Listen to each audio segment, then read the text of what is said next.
L'économie. On entend ce mot absolument partout. Mais au fond, qu'est-ce que ça veut dire concrètement?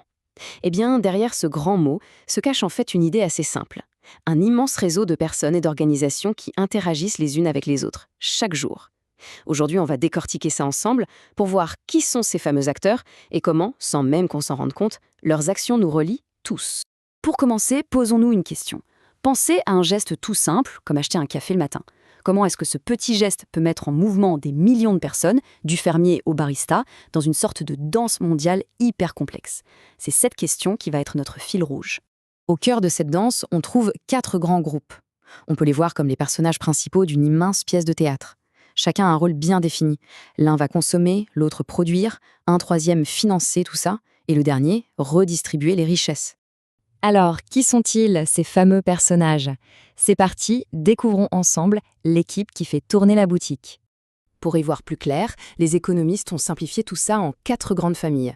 D'abord, il y a les ménages. Bon, ça c'est nous en fait. Notre rôle principal dans l'économie, c'est de consommer pour satisfaire nos besoins. Ensuite viennent les entreprises. Leur mission, fabriquer tout ce qu'on achète. Puis on a les banques, qui sont un peu le système sanguin de l'économie.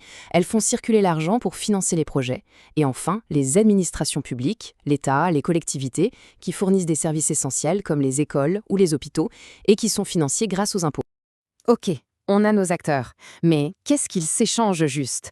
On pense tout de suite à l'argent, bien sûr, mais ce n'est qu'une partie de l'histoire. Il y a bien plus de choses qui circulent.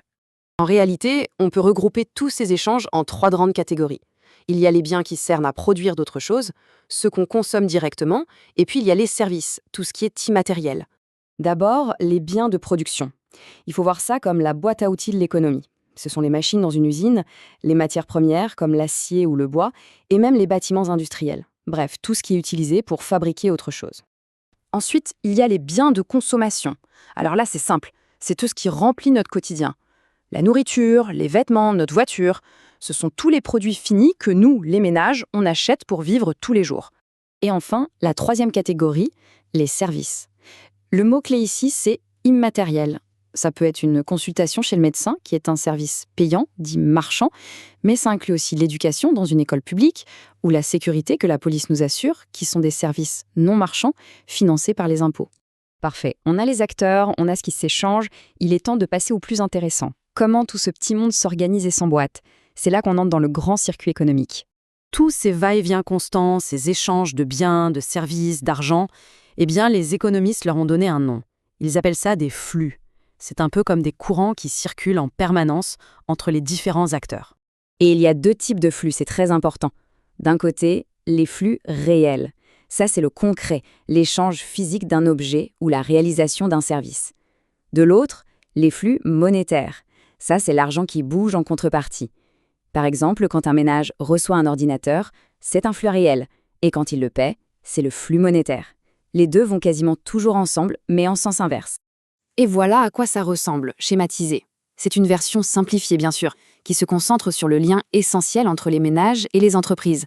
On peut voir ça comme une carte qui nous montre la boucle de ces échanges permanents, ce va-et-vient qui est le véritable moteur de toute l'économie. Décortiquons cette boucle en 4 temps. Premier temps, les ménages fournissent leur travail aux entreprises. Ça, c'est un flux réel.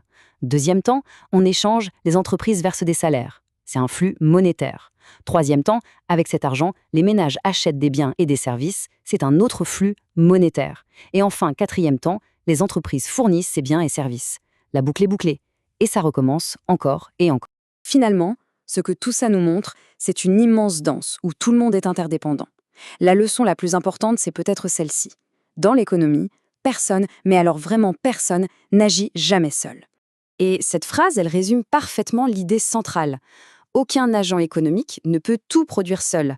Ils échangent pour satisfaire leurs besoins car les ressources sont rares. C'est la raison d'être de toute cette organisation complexe.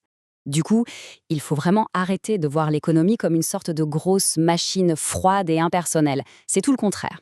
C'est un réseau vivant, dynamique, qui est tissé chaque jour par des milliards de décisions et de relations humaines. Et tout ça, ça nous amène à une toute dernière question pour réfléchir. Dans cette grande danse de l'interdépendance, imagine un instant qu'un des partenaires décide de s'arrêter net. Que se passerait-il pour tous les autres? Voilà, c'est sur cette pensée qu'on se quitte. Merci d'avoir suivi.